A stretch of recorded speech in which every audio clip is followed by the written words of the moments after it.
This is it, baby. This is our chance. We have to read every single word. I understand, Mom. I have everything ready for you. Would you like to review the petition now? Yes, let me see it. The time has come to take back what is ours.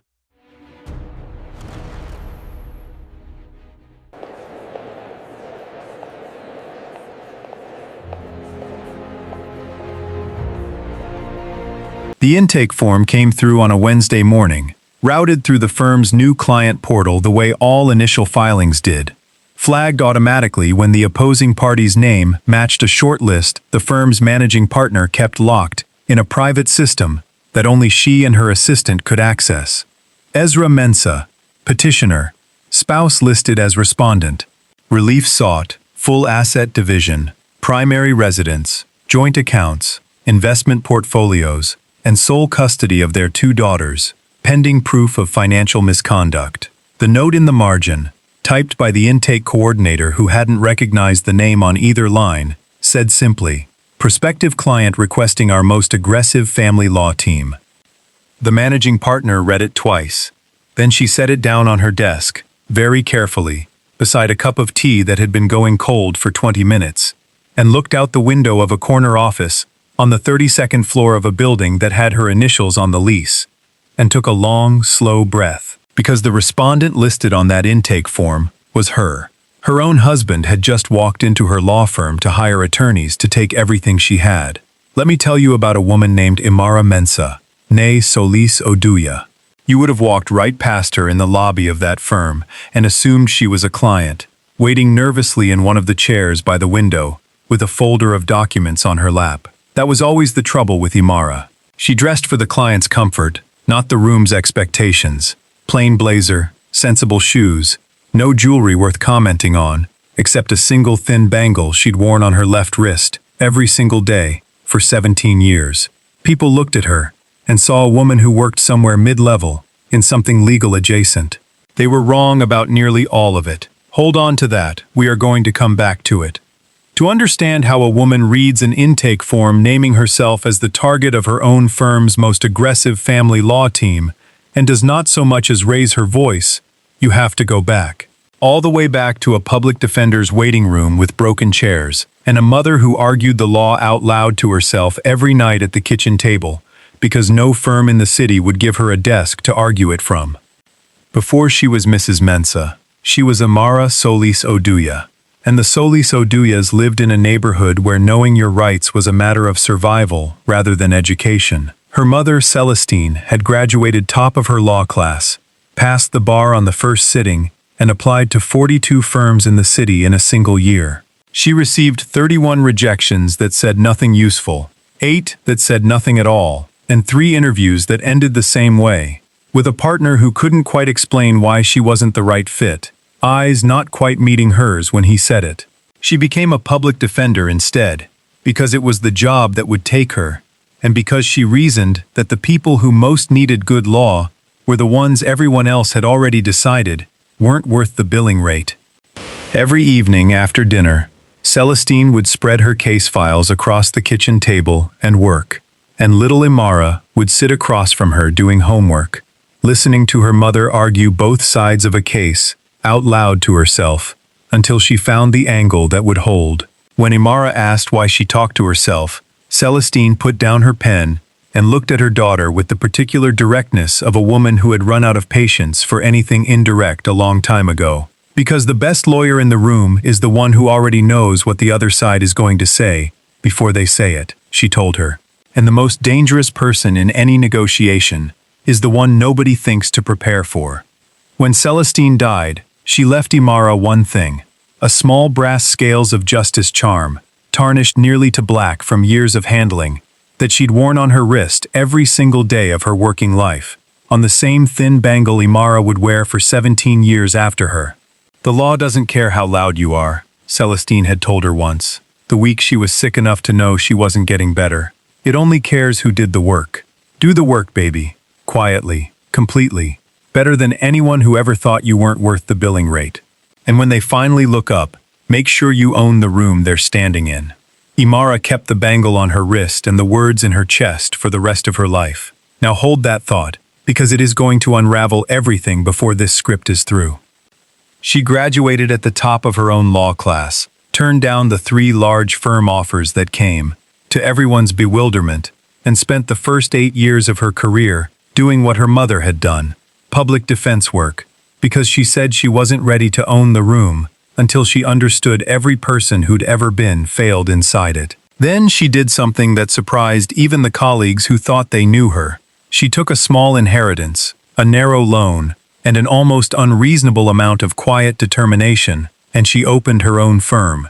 Solace and Partners, she called it, her mother's name above the door, though no one at the building's management office or on the firm's letterhead had ever seen the full name behind it. She built it slowly, client by client, case by case, never advertising, never grandstanding, only doing work that held. 14 years later, Solace and Partners occupied 4 floors of a glass tower downtown, employed 230 attorneys, and had quietly become one of the most formidable family law practices in the region. Nobody put Imara's face on the website. That was her specific instruction, and nobody on her staff had ever thought to question it. She met Ezra Mensah 9 years into building all of this. He was a mid-level finance director back then, precise, controlled, always the most prepared person in any meeting he walked into. She loved him when his confidence was earned and his questions were real. And that is the part I need you to hold on to, because it matters later. She told him she was a managing partner at a law firm. She did not tell him which one, and he did not ask. The way men sometimes do not ask the questions that would require them to recalibrate the story they're already telling themselves. Over 9 years of marriage, he had assembled a picture of his wife's career that was correct in its broad strokes and entirely wrong in its scale. A comfortable, mid-senior partner at a comfortable mid-size firm. Nothing that would outshine the CFO title he'd climbed to. Nothing that changed the way the marriage arranged itself around his schedule and his sense of its center of gravity. The marriage unraveled the way these things do, quietly, then all at once.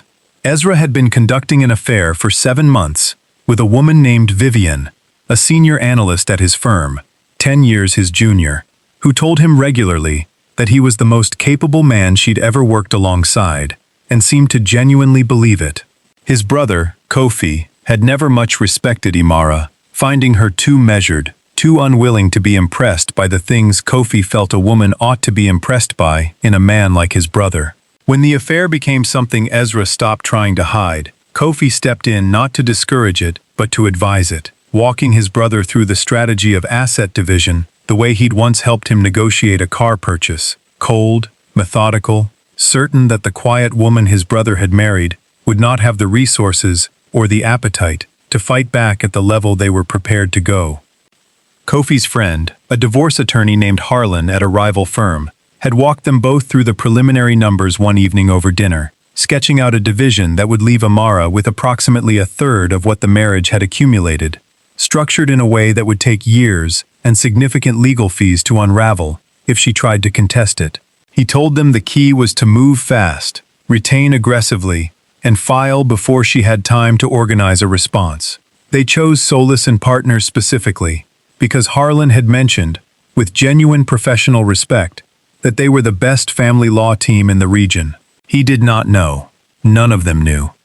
Now watch close, because this is the part the firm's own intake system flagged before the petitioner had finished filling out the form.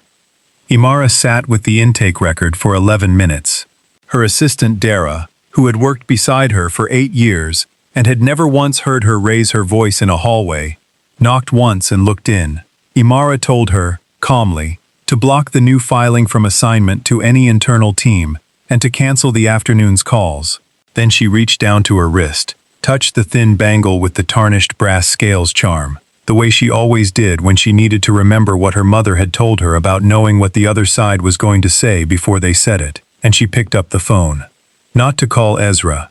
She had no interest in warning him. She called Dara back in and asked her to pull the complete asset documentation Imara had quietly kept updated and separately filed for exactly this kind of contingency, the kind of documentation a woman who built a law firm from the ground up over 14 years keeps, because she knows better than almost anyone alive what a contested divorce actually looks like when one party was prepared and the other one wasn't. Here is what the audience understands now that Ezra, in all his precisely calculated certainty, did not. While he sat in a consultation room on the 14th floor, explaining to an intake coordinator that he wanted the most aggressive family law team the firm had available, he was sitting inside a building his wife owned from the lease on up, filing a petition against a woman who had spent 23 years studying the exact legal instrument he'd just tried to aim at her, staffed by 230 attorneys who received their salaries from her personal operating account, in a firm named for the mother she'd promised, over a tarnished brass bangle, to make sure he never got the chance to turn away. The question hanging in the air was not whether Imara would respond. The question was what the response looks like when the most prepared lawyer in the room has known this was coming, before you finish typing her name into the intake form. She did not confront him that day. She did not send a dramatic message or arrange a meeting staged for witnesses. She did what her mother had always done, alone at the kitchen table, case files spread, working both sides of the argument out loud until she found the angle that would hold. 3 days later, Ezra received a formal letter on Solis & Partners letterhead, co-signed by 3 of the firm's own senior partners, informing him that his intake filing had been declined on the basis of an irreconcilable conflict of interest, that the firm was not in a position to represent him in any capacity now or in the future, and that he was encouraged to seek independent counsel immediately. The letter's final paragraph noted, in the precise, colorless language of attorneys who understand exactly how permanent the written record is, that the firm's majority equity holder, whose name appeared on the building's lease, the firm's operating trust, and the professional liability policy under which all 230 attorneys were covered, was the respondent named in his initial filing. Kofi, reading the letter over Ezra's shoulder in real time, went entirely silent. Vivienne, informed by a phone call later that evening, took considerably longer to understand the full scope of what she was hearing, and considerably less time, once she understood it, to begin reconsidering the medium-term future she'd quietly been planning around a man who'd just been turned away from his own target's law firm on the basis that she owned it. Now the narrator has to tell you what balance looks like when it finally comes back around. It does not arrive loud, it arrives slow, and it arrives total. Start with Ezra. He had constructed his entire approach to this divorce on the belief that speed and aggression would overwhelm a woman who, by his careful estimation, lacked both the financial resources and the legal expertise to match him at the level he was prepared to go. That estimation cost him nothing to believe for 9 years because his wife had never once made him look down and see the floor of the building he'd been walking through. The moment the letter arrived, the advantage he'd believed was his dissolved entirely. He retained outside counsel, eventually, but counsel working without institutional knowledge, without the discovery advantages that come from 9 years of proximity, and against a woman who had spent 2 decades building the specific legal infrastructure now arranged against him. The final settlement did not resemble the numbers Kofi and Harlan had sketched out over dinner. It did not resemble them in the way that a single raindrop does not resemble the ocean. Then there was Kofi. Kofi had positioned himself as his brother's strategist, the clear-eyed older brother steering a younger man toward a clean, decisive outcome, certain that the quiet woman his brother had married had neither the standing nor the sharpness to push back at the level they were bringing. When the letter arrived, when the full picture of who Imara Mensah actually was became unavoidable, Kofi found himself with a brother who was devastatingly exposed, and a role in the story that did not cast him well in any retelling of it.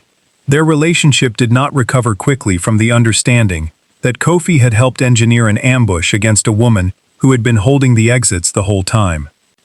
And Vivienne had spent 7 months believing she was the sharper, more contemporary choice, that the measured, unassuming wife she'd heard described was a lesser kind of woman than the version of herself she'd imagined as the obvious alternative. When it became clear not only who Imara was, but what the divorce settlement she'd helped inspire was likely to cost the man she'd built her medium-term plans around, the relationship reconsidered itself with the speed of someone who had just understood the math correctly for the first time.